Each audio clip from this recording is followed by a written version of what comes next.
Subscribe करें और bell दबाएं ताकि कोई खबर रह न जाए।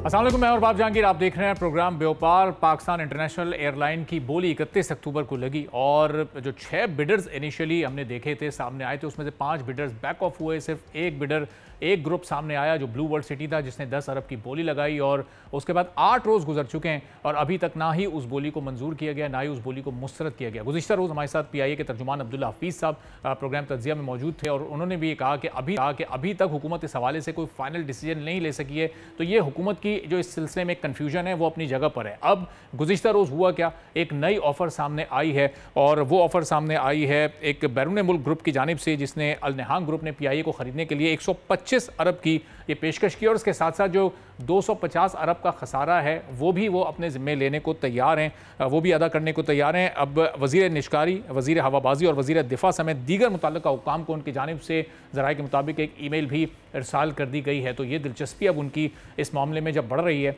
तो अब हुकूमत क्या मज़ीद कन्फ्यूज़ हो जाएगी, चूँकि इससे पहले जो 6 ग्रुप्स थे वो हमारे अपने मुल्क के ही थे, सारे बड़े मोतबर नाम थे, लेकिन उनमें से 5 लोग पीछे क्यों हुए, उन्हीं में से कोशिश करेंगे कि आज चंद लोगों से हम बात भी कर सकें और वो जो आज जान सकें कि उनके रिजर्वेशंस क्या हैं। हमारे साथ इस वक्त अकरम वली मोहम्मद साहब जो MD हैं जायडिस ग्रुप के मौजूद हैं। बहुत शुक्रिया अकरम साहब, प्रोग्राम के लिए आपने वक्त निकाला। ये इस जब से बिडिंग प्रोसेस चल रहा है, गालिबन ये आपकी TV पर पहली अपीयरेंस होगी, तो आप भी मौजूद थे उस बिडिंग के सारे अमल में जो बड़ा हाइप पकड़ गया था 31 अक्टूबर से पहले तक, यानी आपकी कंपनी मौजूद थी।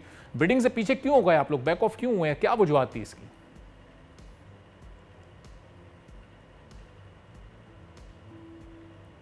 जी अस्सलाम वालेकुम। पहले तो आपका बहुत बहुत शुक्रिया, आपने मुझे मदऊ किया PIA का।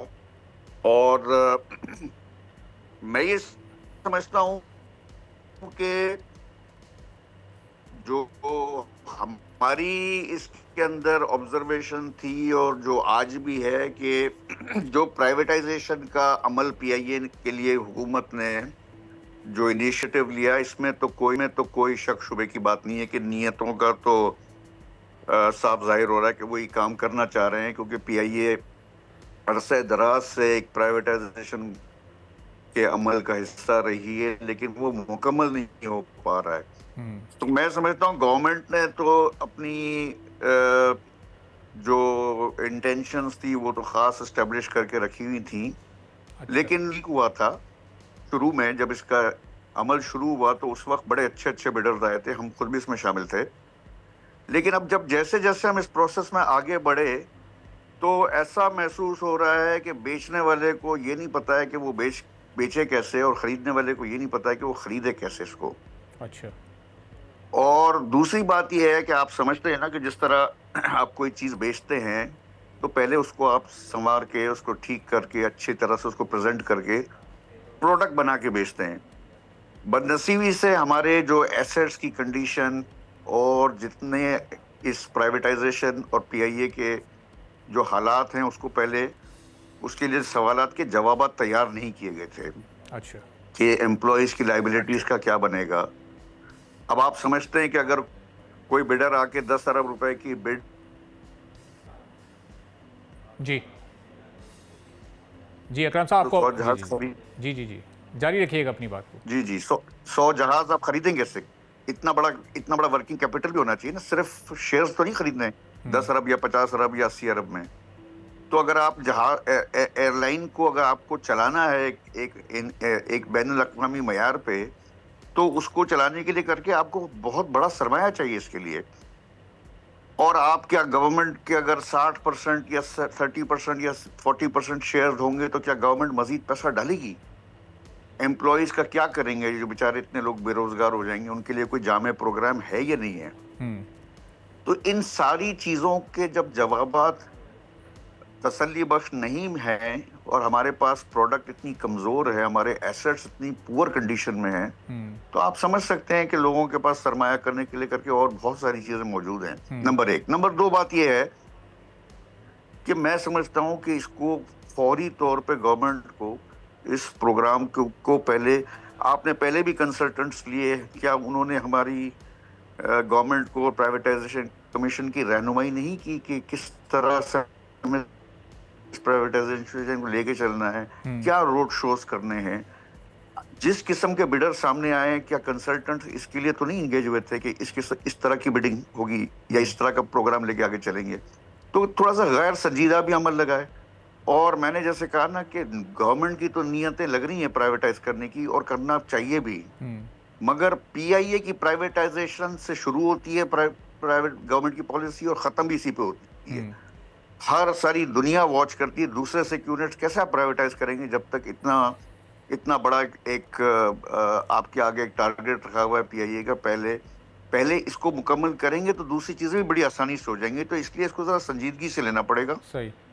तो अकरम साहब, सारे सवालों के जवाब ये प्राइवेटाइजेशन के इस अमल से 31 अक्टूबर के से पहले कुछ दिन पहले आरिफ हबीब साहब से ही मेरे प्रोग्राम में गुफ्तगू हुई थी। उनकी भी ख्वाहिश थी कि 70 से 75% शेयर्स कम से कम बेचे जाएं, तो वो खरीदने में ज़ाहिर है उसको और दीगर बिडर्स दिलचस्पी रखते हैं। तो आपकी भी यही ख्वाहिश थी कि जो मैक्सिमम शेयर्स हैं वो आप लोग हासिल कर सकें ताकि फिर उसको अपने अंदाज से चला सकें। उसकी बिल्कुल हमारी भी यही ख्वाहिश थी कि इसके ऊपर मेजॉरिटी शेयर्स 70% तक कम से कम बिडर के पास हों, ताकि वो जो है वो उसको मैनेज कर सके एयरलाइन को, और गवर्नमेंट का अपना भी एक इसके अंदर स्टेक रहना चाहिए, ताकि ये लॉन्ग टर्म के ऊपर ये दोनों पार्टियों के लिए करके मुफीद रहेगा। दूसरी बात ये है कि आपको ये भी हमने ये भी सजेस्ट किया है और किया था और करना चाह रहे हैं कि जो इन्वेस्टमेंट आ रही है वो एयरलाइन के अंदर उसके कैपिटल के लिए करके इस्तेमाल हो, और वर्किंग कैपिटल बड़ा ज़रूरी है। आप आगे एयरलाइन को चलाएंगे कैसे?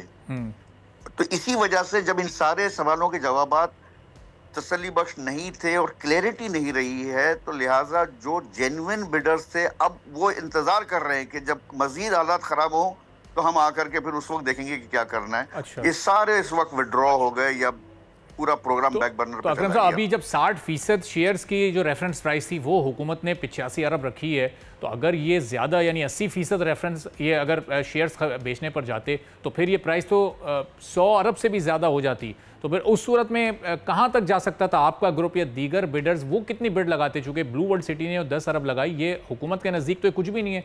चूँकि कल तर्जुमान साथ मौजूद थे मेरे अब्दुल्ला हफीज़ साहब, वो कह रहे हैं जो बुक वैल्यू है पीआईए की सिर्फ वही 165 अरब से ज़ायद है। वो जो को कंपनी में सारे असासे और जो खसारा है वो शिफ्ट करने के बाद भी बुक वैल्यू 165 अरब के करीब बनती है। तो फिर ये रेफरेंस प्राइस तो हुकूमत और बढ़ा देती। आप दुरुस्त कह रहे हैं, और मेरी भी ज़ाती राय है कि इस वक्त पाकिस्तान के अंदर से कोई इतनी बड़ी एक सिंगल पार्टी इतनी बड़ी अंडरटेकिंग नहीं ले सकती है, इतनी बड़ी इन्वेस्टमेंट नहीं कर सकती है। आपको स्ट्रॉन्ग इन्वेस्टर चाहिए, कंसोर्शियम, और आपको ये भी चाहिए कि इंडस्ट्री से मुंसलिक लोग इसके अंदर आए। देखिए, उनका स्टेक होता है, उनकी इंटरनेशनल रेपुटेशन इन्वॉल्व हो जाती है। जो लोग आपके पास आए थे बिडर्स, मैं किसी का नाम नहीं लेना चाह रहा, वो बिडर्स बहुत स्ट्रॉन्ग थे, और गवर्नमेंट को चाहिए था कि अपने सारे जो कानूनी तकाज़ों को पूरा करते हुए भी, मगर एक बिजनेस की तरह से इस पूरी ट्रांजैक्शन को देखते, उनके साथ बैठ के बात करते, उनको बताते कि उनके सवालों के जवाब भी देते और उनके साथ एक डील बनाते। ये आप एक सरकारी तरीके के साथ एक अपने उसके अंदर प्रोसेस को लेकर के अगर आप इसको बेचेंगी, नहीं बिकेगी। ये आपको आखिर में फिर खुदा ना खास्ता बंद करनी पड़ जाएगी, क्योंकि ना इसको कोई लेने को तैयार है, ना आप चलाने को तैयार हैं इसको संजीदगी के साथ। तो you need an international consortium जिसका इंडस्ट्री से कोई वास्ता राब्ता और जिसकी रेपुटेशन स्टेक पे होगी, वही आएगा। वरना इसको पाकिस्तान के अंदर मेरी जाती राय है कि कोई कंसोर्शियम इसको नहीं लेगा, खास तौर पे जो नाम सामने आ रहे हैं। अच्छा, तो अकरम साहब, अब ये जो एक ऑफर तो सामने आ गई है अल नहान ग्रुप की जानिब से, एक इंटरनेशनल ग्रुप है वो, और 125 अरब की वो ज़ाहिर जो अभी की जो सिचुएशन थी उस सारी सिचुएशन को सामने रखते हुए ये उनकी ये ऑफ़र फिर आपके नज़दीक कितनी अट्रैक्टिव है? क्या हुकूमत इसको एक्सेप्ट करने जाएगी? ये मामला फिर आगे की तरफ जाएगा अल नहान ग्रुप के साथ? मेरे पास तो इसके बुनियादी सवालों के अगर जवाब मुझे मिल जाए, अगर मैं गवर्नमेंट की नुमाइंदगी करता कि भाई आप इसको कितने में ले रहे हैं, ये 10, 20 अरब 50 अरब की इसकी वैल्यू नहीं है, ये एयरलाइन है, ये हमारी जो स्ट्रेटेजिक लोकेशन और हमारी जो जोग्राफियाई सूरत हाल है, उसमें ये एयरलाइन का बहुत बड़ा एक एथनिक पोटेंशियल है ट्रैफिक का। तो पहले तो ये मुझे बताएं, मैं ये देखना चाहूंगा कि वो क्या इसके ऑफर करते हैं। नंबर 2, इसकी वर्किंग कैपिटल का क्या करेंगे और हमारे मुलाजमीन का क्या करेंगे, उन गरीब लोगों का घर और चूल्हे कैसे चलेंगे। तो ये सारी चीजें जब तक इस तरह, तो देखें अभी एक उस पहली बिडिंग की नाकामी के बाद FPCCI ने भी कह दिया कि जी हम भी लेने को तैयार हैं। उसके बाद ओवरसीज पाकिस्तानीज ने कहा हम भी लेने को तैयार हैं। तो ऐसा लग रहा है कि कोई वाइडर इंटरेस्ट और पब्लिकेशन साहब, उसके बाद तो KP के हुकूमत और पंजाब हुकूमत ने भी अपनी दिलचस्पी जाहिर कर दी। KPK ने तो मतलब एक ऑफर भी कर दी थी। तो ये तो वही तमाम लोग हैं ना, ये जब ये हुकूमतों में रहे फेडरल में, तो ये उनके दौर में तो PIA खसारे में जाता रहा। जब ये अपनी हुकूमतों में नहीं चला सके फेडरल में रहते हुए PIA को, तो ये अब सूबाई हुकूमतों में रहते हुए फिर कैसे ऑफर कर रहे हैं? सिर्फ पॉलिटिसाइज किया जा रहा है आपकी नज़र में इस मामले को, या कोई दमखम है इन ऑफर्स में? मैं ये समझता हूं कि देखें, हुकूमत चाहे वफाक की हो या सूबाई हो, हुकूमत का काम ही नहीं है एयरलाइन क्या और भी दूसरे बिजनेसेस है उनका चलाना है, काम ही नहीं है। अब अगर क्यों उनको बिडिंग के टाइम पर सूबाई हुकूमतें कहे कि जी हमें आप दे दीजिए, हुकूमतों का काम ही नहीं है। ये काम है ही दुनिया, आप सब समझ रहे हैं, देख रहे हैं कि दुनिया भर में एयरलाइनें चलती हैं, वो किस तरह चलती हैं। ये हमारा खास तौर पे पाकिस्तान में आपके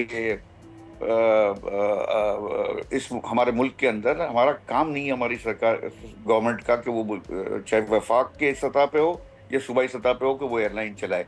हम चला के देख चुके हैं, अब हमें दोबारा री इन्वेंट करने की ज़रूरत नहीं है। इसको या तो कोई इसका मसले का हल निकाल करके, कोई जो सीरियस पार्टी आई है उनके साथ फेस टू फेस बात करके, वक्त का ज़िया ना हो और मजीद क्रेडिबिलिटी भी ख़राब ना हो। अब और तजर्बे करेंगे और बदनामी होगी, क्योंकि हमारे लिए ऑलरेडी इस प्रोसेस की वजह से काफ़ी उंगलियां उठी गई और लोग इसको एक मजाक सा बन चुका है कि जी ये 10 अरब रुपए आ गए और हर किस्म के लोग आगे आकर के इसकी पब्लिक। तो अकरम साहब, ये मौका भी तो ये मौका ज़ाहिर हुकूमत नहीं दिया, चूंकि संजीदगी अभी जब हम गुफ्तगू कर रहे हैं तो ये बोली लगे कोई 8-9 दिन गुजर चुके हैं और अभी तक हुकूमत ने ना उसको मुस्तरद किया है ना मंजूर किया है। खुद हुकूमत ने एक स्टेट ऑफ कन्फ्यूजन पैदा की हुई है और उसी वजह से सारे ये सब लोगों को मौका मिल रहा है मुख्तलिफ बोलियाँ लगाने का, मुख्तलिफ ऑफर्स करने का। तो ये हुकूमत को भी चाहिए कि एक तरफ करे इस मामले को कि नया प्रोसेस शुरू करना है, नई टर्म्स पर बात करनी है, ताकि आप और जो दीगर बिडर्स थे वो भी इस मामले में दोबारा से कनेक्टेड हों। देखिए, उसमें मैं ये समझता हूँ कि हुकूमत ज़रूर कुछ कानूनी पेचीदगियों की वजह से कोई पोजीशन या अपने आप को एक्सप्रेस नहीं कर रही है या अपनी पोजीशन से लोगों को आगाह नहीं कर रही है। लेकिन बात यह है कि ये बिड तो थी ही ना नाकाम। जो रिजर्व प्राइस से इतनी नीचे बिड देंगे तो वैसे ही नाकाम हो गई है। अब गोइंग फॉरवर्ड, लेकिन उसको अभी तक मुस्तरद नहीं किया, ऑफिशियली रिजेक्ट नहीं किया अभी तक हुकूमत ने लीगल अंदाज में। जी, जैसे मैंने अर्ज किया है कि बहुत सारे कानूनी तकाजे जो होंगे उसके पूरे करने होंगे ना। अच्छा, ज्यादा अहम चीज ये है कि हम करना क्या चाह रहे हैं गोइंग फॉरवर्ड। ये तो हमें साफ जाहिर है कि वो बिड जो है वो मिनिमम जो बिड थी उसको मीट नहीं कर रही थी, जो रिजर्व प्राइस कह लें या जो भी कह लें, उसको उसने मीट नहीं किया। बट गोइंग फॉरवर्ड गवर्नमेंट को चाहिए मजीद वक्त का ज़िया किए बगैर जो सीरियस पार्टीज गाए बगाए आती रही हैं उनसे बैठ के, उनसे एक डील करके, फिर उसको एक प्रोसेस के थ्रू ला करके जितनी जल्दी हो सके इस मामले को कंप्लीट कर लें। इसकी वजह से दूसरे सिक यूनिट्स भी मुतासर होंगे और अकरम साहब इसकी वजह से जो टर्म्स थी हुकूमत की वो बिडर्स के लिए ज़ाहिर है बिडर्स के मुताबिक वो खासी सख्त थी और उन शराइत के साथ मामले को नहीं आगे बढ़ाया जा सकता था। तो उसमें कितनी नरमी आप लोगों को दरकार है, क्या डिमांड है? मुलाजमीन की तादाद अपनी जगह पर मौजूद है, उनका क्या करना है? जो तैयार हुकूमत डिमांड कर रही थी कि आपको फ्लीट साइज़ बढ़ाना पड़ेगा, उस पर क्या बातचीत होनी है? उसमें कोई कमी बेशी? फिर 2 बड़े रूट्स जो यूरोप के और UK के बंद हैं, जो कि कोई 37 से 38% रेवेन्यू है, तो ज़रा उस पर भी अकरम साहब मैं आपको ज़रा दोबारा मौका देता हूँ। आप जो आरिफ हबीब साहब भी ज्वाइन कर ग्रुप के ओनर हैं, हमारे मुल्क के एक मारूफ सरमायाकार भी हैं, हमारे साथ मौजूद हैं। आरिफ साहब बहुत शुक्रिया सर, प्रोग्राम के लिए आपने वक्त निकाला। आप लोग इस बिडिंग प्रोसेस से बैक ऑफ हो गए, आपको याद होगा कोई 1 माह पहले आज से हमारी बात भी हुई थी इसी प्रोग्राम में, तो आपने उस वक्त ये कहा था कि 70 से 75% शेयर्स खरीदने में आप दिलचस्पी रखते हैं। क्या वजह बनी आपके ग्रुप के बैक ऑफ होने की कि बिडिंग में आप लोगों ने हिस्सा ही नहीं लिया? आई थिंक वो हमारे कुछ इन्वेस्टर्स थे बाहर से, फॉरेन इन्वेस्टर्स, वो फिर finally they did not join us, तो इस वजह से हम ये बिड नहीं कर सके उसको। अच्छा, और ये जो टर्म्स थी हुकूमत की 60% शेयर्स वाली और ये रेफरेंस प्राइस 85 अरब रुपए, ये इस पर आपका कमेंट या आपकी नज़र में ये मुनासिब थी या हुकूमत ने थोड़ा सा? आई थिंक उसको हमने जो है वो एडवाइस किया था कि क्या बेस्ट स्ट्रक्चर जो है वो इन्वेस्टर के लिए होगा, तो वो ज़ाहिर है उन्होंने कुछ तो जो है वो एकोमोडेट किया था और कुछ थे कि जो उनकी दानिश में उन्होंने समझा कि जो ये स्ट्रक्चर ऑफर हो रहा है वो बेहतर है। तो आई थिंक और फिर कुछ थोड़ी सी ज़ाहिर है, और इसमें जो लाइबिलिटीज थी उस लाइबिलिटीज का भी एक था, फिर ये 50 बिलियन की इसकी नेगेटिव इक्विटी थी, तो उस पॉइंट ऑफ व्यू से आई थिंक फिर जो है वो सिर्फ इंटरेस्ट एक ही पार्टी ने बिड किया उसको। तो अभी अगर कुछ टर्म्स हुकूमत ज़रा उनमें नरमी करती है, कुछ बैठकर अगर बात करना चाहती है उन्हीं 6 पार्टी से जो पहले मौजूद थी, उसमें ज़ाहिर एक पार्टी ने तो बिड कर दी है, तो अभी आपका ग्रुप इसमें मजीद फर्दर इंटरेस्टेड है या तो इंटरेस्ट नहीं? अभी चूंकि वो तो हम बेस कर रहे थे अपने जो फॉरेन इन्वेस्टर की पार्टनरशिप पे। अच्छा, तो वो अभी उन्होंने तो इस राउंड में दिलचस्पी नहीं दी, तो अब अगर वो आइंदा कोई ऐसी जो है ऑफर आएगी तो ये कोई बड़ी बात नहीं है। आई थिंक ये इंडिया में भी, एयर इंडिया में भी 3-4 अटेम्प्ट हुए थे, 3-4 अटेम्प्ट के बाद फिर फाइनली जो है वो टाटा ग्रुप ने इसको एक्वायर किया था, तो उसमें कोई ज्यादा नर्वस होने वाली बात नहीं है। आई थिंक इससे लर्निंग होगी और पता चलेगा कि ग्राउंड रियलिटीज क्या हैं और उसको और ज्यादा स्ट्रक्चर बेहतर करने में आई थिंक ये मददगार साबित होगा। और जो फॉरेन इन्वेस्टर से आरिफ साहब आपके उनके बेसिक जो रिजर्वेशन थे वो क्या थे? फ्लीट साइज बढ़ाने की जो डिमांड थी हुकूमत की, उन पर उन्हें एतराज था? वो फिर एक उनका डिसीजन भी जो है स्ट्रेटेजिक नहीं हो सका, तो उसकी वजह से, और कोई इशू नहीं था उनको। अच्छा, और अब ये एक इंटरनेशनल ऑफर आई है और वो 125 अरब की ऑफर की गई है, थ्रू ईमेल अभी वो हुई है, ज़ाहिर है अभी उस पर बहुत सारा प्रोसेस आगे होना बाकी है, तो ये आपको लग रहा है कि एक बेहतर ऑफर है एज कम्पेयर टू जो ब्लू वर्ल्ड सिटी ने 10 अरब की ऑफर लगाई थी, रेफरेंस प्राइस 85? बहुत अच्छी ऑफर है वो, तो बहुत अच्छी ऑफर है ये। 125 बिलियन रुपीस तो उनका जो मिनिमम रिजर्व प्राइस है उससे बेहतर ही है, अगर वो है जेन्युइन तो। और जो हुकूमत ने रिजर्व प्राइस 85 अरब का सेट किया था उस पर वो ज़रूरत से ज़्यादा था, चूँकि इससे पहले हम देख चुके हैं कि मिफ्ता इस्माइल साहब ने भी एक मौके पर जिक्र किया था कि ये $1 है इसकी जो वैल्यू है, जितने इसके खसारे बढ़ चुके हैं। ख़ुद साद नज़ीर साहब ने भी आकर इस प्रोग्राम में कहा कि उनके कंसल्टेंट ने सिर्फ $1 इसकी वैल्यू लगाई है, तो ये इन हालात में एक बेहतर रिजर्व प्राइस हुकूमत ने लगाई थी 31 अक्टूबर को।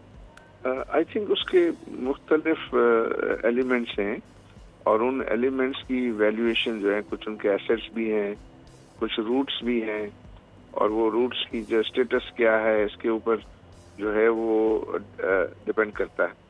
तो आई बिलीव हुकूमत ने भी जो है वो अपने इंटरनेशनल एडवाइजर्स रखे हुए थे, तो वो भी जो वैल्यूएशन की वो उन्होंने एक बेस पर जो है की बेसिस पर ही जो है वो की होगी।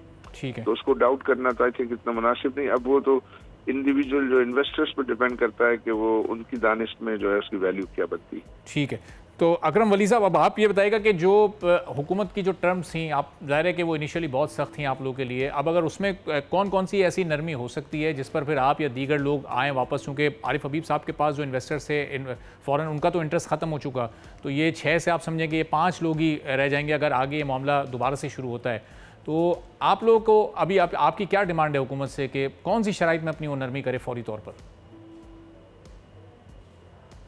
देखें, सबसे पहले तो ये है कि ये क्लैरिटी होनी चाहिए कि जो भी बिडर बिड करता है वो मुलाजमीन के लेकर के उसको गवर्नमेंट क्या रियायत देती है उनकी लाइबिलिटीज़ के हवाले से। दूसरा, टैक्सेशन के ऊपर कोई गवर्नमेंट कोई तजवीज़ दे या कोई तजवीज़ जो इन्वेस्टर्स दें, उसके ऊपर गवर्नमेंट के अंदर क्या फ्लेक्सिबिलिटी है ताकि वो उसको एक अट्रैक्टिव बना सकें। तीसरी बात ये है कि ये बड़ी संजीदगी के साथ इस चीज को अभी डिस्कस करके करना पड़ेगा कि जो भी बिडर बिड करता है ये वर्किंग कैपिटल कहाँ से आएगा इसको आगे लेके चलने में, क्योंकि मैं नहीं समझता हूँ कि प्राइवेटाइजेशन के बाद गवर्नमेंट जो है वो किसी किस्म की वर्किंग कैपिटल इंजेक्ट करे आगे चल के, क्योंकि अगर उसने इंजेक्ट करना है तो फिर इन्वेस्टर क्यों लाए गए थे। तो ये, और जब इन्वेस्टर इन्वेस्ट करेगा तो फिर गवर्नमेंट के भी तो 40% शेयर है। इस सारी चीजों की क्लैरिटी चाहिए होगी ताकि ये अगले 5 1 साल 10 साल जो है वो एयरलाइन ऑपरेट करे without any deficit of capital. तो ये वर्किंग कैपिटल और स्मूथ। अब दूसरी बात ये है मैनेजमेंट तो प्राइवेट सेक्टर में आ जाएगी, लेकिन उस पर बिल्कुल हर किस्म की सियासी मुदाखलत और इंटरफ्रेंसेस से हटके इसको इंडिपेंडेंटली अगर चलाएंगे तो ये एयरलाइन जो है ये आगे स्मूथ चलेगी और compete करेगी। क्योंकि याद रहे कि हमारी नेशनल एयरलाइन PIA जो है इसकी कंपटीशन की लैंडस्केप अभी तक इसको कभी मिली ही नहीं है। ये हमेशा प्रोटेक्शन की पॉलिसी में चली है। तो और इसकी वजह से PIA की वजह से हमारे एयरपोर्ट्स, हमारी सिविल एविएशन और हमारी दूसरी प्राइवेट एयरलाइनें भी मुतासिर हुई हैं। लिहाजा इसको कंपटीशन की आदत भी डालनी पड़ेगी और इसके पास वर्किंग कैपिटल भी चाहिएगा। तो साहब, ये वर्किंग कैपिटल की जो आप बात कर रहे हैं, क्या ये जो बिडिंग का अमाउंट होगा जो कोई भी पार्टी वो कीमत में अदा करेगी, आप ये चाहते हैं कि उसी को वर्किंग कैपिटल में हुकूमत कन्वर्ट कर दे ताकि वो कम से कम अगले चंद माह तक वो एक मददगार साबित हो सके इसको चलाने में? दोनों चीजें, एक तो जो लिक्विडिटी या जो कैपिटल इंजेक्ट हो रहा है वो वर्किंग कैपिटल की रिक्वायरमेंट को कितना पूरा करेगा, और आगे चल के ये जिम्मेदारी दोनों की बनती है, गवर्नमेंट की और इन्वेस्टर की, जो कि चूंकि दोनों शेयर होल्डर हैं।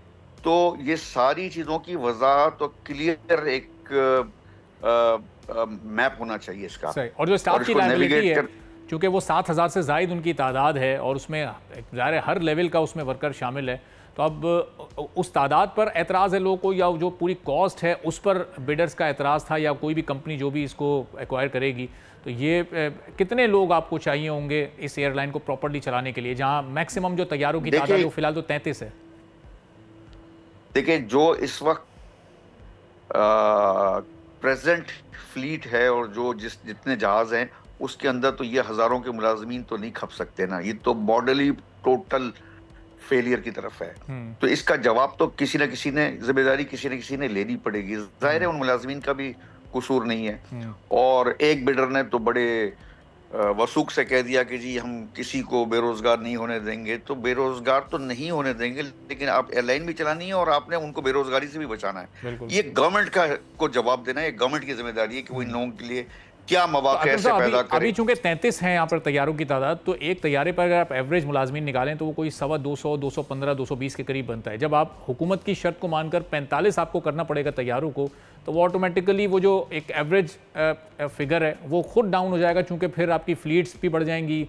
फिर अगर UK और जो यूरोप के रूट्स हैं अगर वो भी ऑन हो जाते हैं, ऑपरेशनल हो जाते हैं, तो वो उससे भी एक फ़ायदा होगा बहरहाल रेवेन्यू में भी, और फिर वहाँ भी लोगों की खपत हो जाएगी।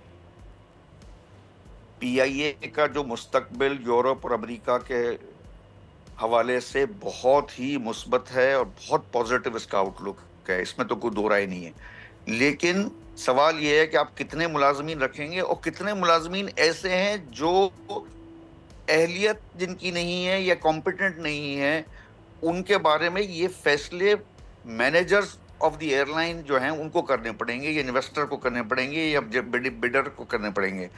इसके लिए कितनी फ्लेक्सिबिलिटी है कि आप कितने लोग रख सकते हैं, कितने लोग रखेंगे, शराइत के ऊपर एयरलाइन की इंतजामिया काम नहीं कर सकेगी। ये रियलिटी है इसकी, कि अगर आप उनको ये कहेंगे कि 45 के ऊपर इतने लोग रखो और या इन लोगों को रखो, इनको ना रखो, तो ये फिर गैर संजीदा हो जाएगी बात। तो लिहाजा जो मैनेजर्स हैं PIA के मुस्तकबिल में वो ये फैसले करेंगे कि कितने लोगों, और जितने लोगों की नहीं जरूरत है, ये जो नॉन कॉम्पिटेंट हैं और जिनकी अहलियत नहीं है, वो गवर्नमेंट ने उनके बारे में फैसला करना है कि उनको किस तरह उनके मुस्तकबिल किधर है। अच्छा, लेकिन अब ये इस अहलियत या उनको कैसे किसी गोल्डन हैंडशेक में या किसी प्रोग्राम के तहत आपको उनके मुस्तकबिल का फैसला करना होगा। सही। तो अब अकरम साहब, पिछले कल चूंकि अब्दुल्ला साहब मौजूद थे इसलिए मैं उन्हीं को कोट कर रहा हूँ कि पिछले 6-7 साल में तो कोई हायरिंग भी, कोई नई भर्ती हुई नहीं है PIM, और आहिस्ता आहिस्ता तो बहुत सारे ऐसे भी लोग हैं जो खुद अपने रिटायरमेंट की तरफ जा रहे हैं, जिनका टाइम अब वहाँ पूरा हो चुका है। तो शायद चंद 100 लोग तो वैसे ही इससे माइनस होने वाले हैं अगले कुछ दिनों में। जी बिल्कुल, ये तो एक जो है एक रूटीन का प्रोसेस है, एक ऑनगोइंग प्रोसेस है। लेकिन वही बात है कि फिर कितने लोग जाएंगे, कितने रिटायर होंगे, कितने गोल्डन हैंडशेक में जाते हैं, कितने लोगों दूसरे रिप्लेस होते हैं, वो आने वाली इंतजामिया ने उसको अपने प्रोफेशनल प्रोसेस के थ्रू उसकी भर्ती करनी होगी और लेके आगे। ये 1-2 साल का प्लान नहीं है, ये 10-15 साल आगे चल के इसके आपको सही नताइज नजर आएंगे कि एयरलाइन किधर जा रही है और बैनुल अक़वामी मार्केट के अंदर ही कम्पीट करेगी। और ये हुआ है हमारे यहाँ, श्रीलंकन एयरलाइंस ने किया है, और जैसे आरिफ साहब ने कहा कि इंडिया में भी ये मुकम्मल हुआ है जा कर के। तो PIA के साथ भी मुस्तकबिल में अच्छा ही होगा, बशर्त ये कि हम जो इसके बुनियादी फैसले करने हैं वो हम ठीक फैसले कर लें। सही। तो और मिल के करें फैसले। जी, एक आखिरी सवाल अकरम साहब, कि अब आगे जब ये अगर हुकूमत नए सिरे से इस प्रोसेस को शुरू करती है, अपनी टर्म्स को कुछ नरम करती है, तो इस बिडिंग का पार्ट आपका ग्रुप, जायरीज ग्रुप तो होगा, आप इसकी बोली लगाएंगे जो भी उन टर्म्स पर जो मुनासिब एक बोली लगती होगी। क्योंकि यहाँ हमने देखा कि जब ये सारे बिडर्स बैक ऑफ हो गए, सिर्फ एक बोली लगी, तो उसमें भी एक अच्छा खासा प्राइवेटाइजेशन के अमल का एक मजाक भी बन गया, गैर संजीदा उसको समझा गया फिर। जी बिल्कुल, और ये जब तक इसको मैंने जैसे पहले आपसे अर्ज किया कि ये स्टार्ट बहुत अच्छा हुआ था, आखिर में जाकर के ये फिर गड़बड़ इसके अंदर हो गई जब इसकी बिडिंग रिजर्व प्राइस नीचे आ गई और सवालात के जवाबात नहीं मिल रहे थे। लिहाजा अभी भी संजीदा तौर पे जो अच्छे 2-4 कंसोर्शियम्स हैं उनको सामने ला के बात करके चीज़ों को उनको तसल्ली करा के फिर आप अपने कानूनी तकाज़े पूरे करें तो ये काम मुकम्मल आपका इंशाल्लाह हो जाएगा, मुझे कोई इसमें शक शुबा नहीं है। ठीक है, बहुत बहुत शुक्रिया। अकरम वली मोहम्मद साहब, MD जायरीज ग्रुप हमारे साथ मौजूद थे। आरिफ हबीब साहब, चेयरमैन आरिफ हबीब ग्रुप लिमिटेड हमारे साथ मौजूद थे। दोनों का बेहद शुक्रिया। अब देखना है कि हुकूमत किस तरह स्मूथली इस मामले को आगे बढ़ाती है और जो एक इंटरनेशनल ग्रुप की जानिब से जो ऑफर आई है उस पर अब हुकूमत का क्या जवाब होता है और फिर उसके साथ मामले को कैसे आगे बढ़ाया जाता है। एक छोटा सा ब्रेक लेते हैं, ब्रेक के बाद वापस आएंगे, एक और अहम मामले पर बात करेंगे।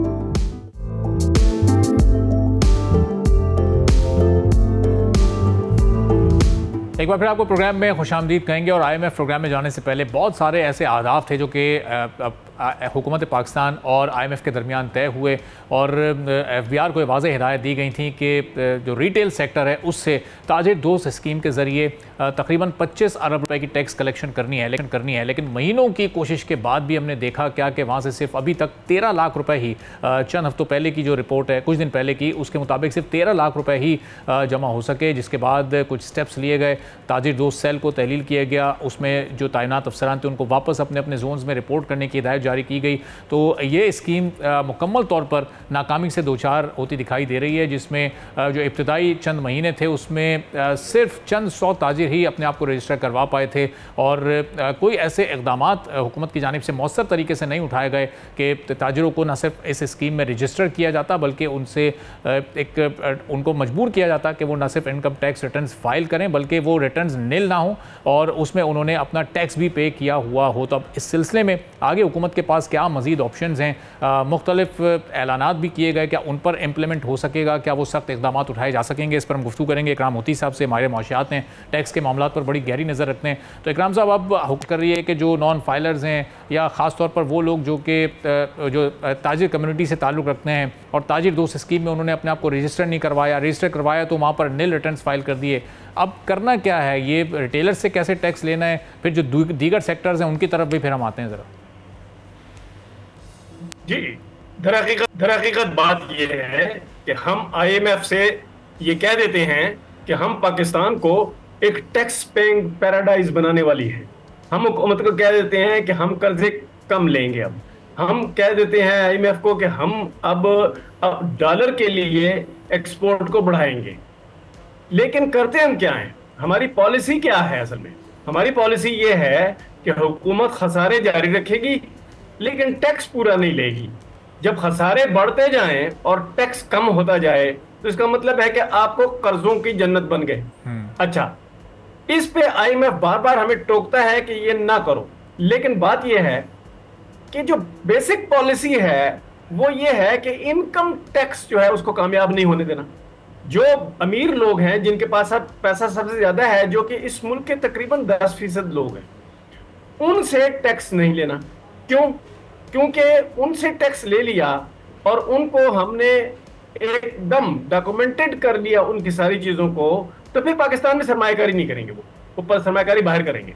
इस मसले में होता क्या है कि फिर सेल्स टैक्स जो कि गरीब और दरमियाने तबके के लोगों को ठुकता है वो लो।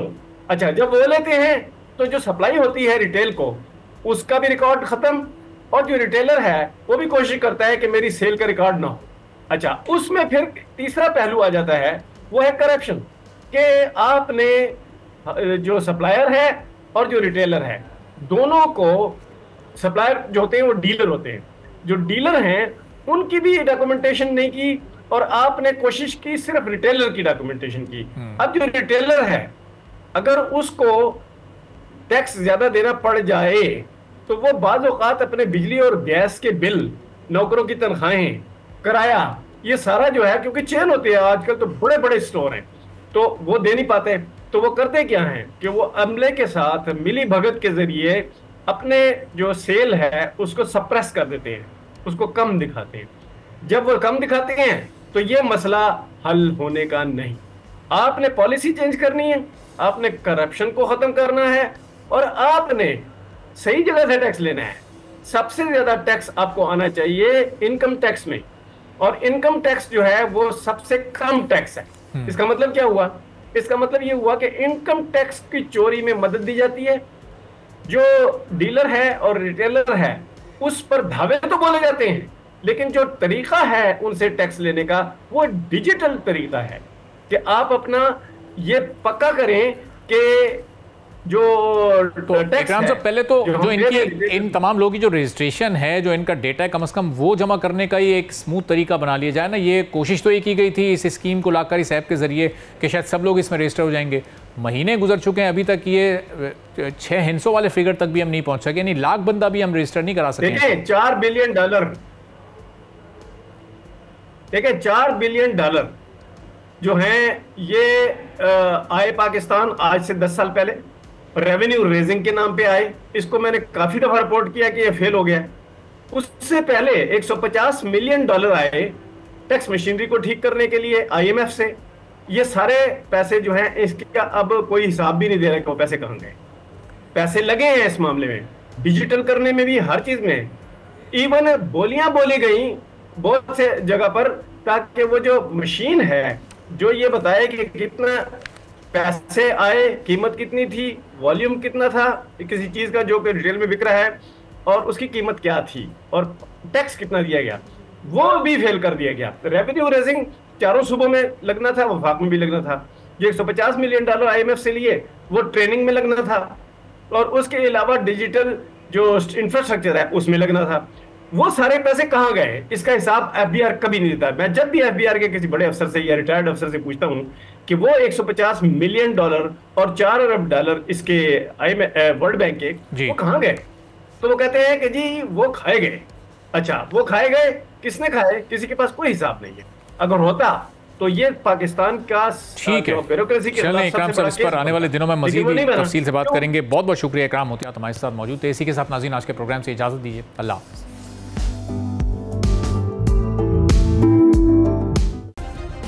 सब्सक्राइब करें और बेल दबाएं ताकि कोई खबर रह न जाए।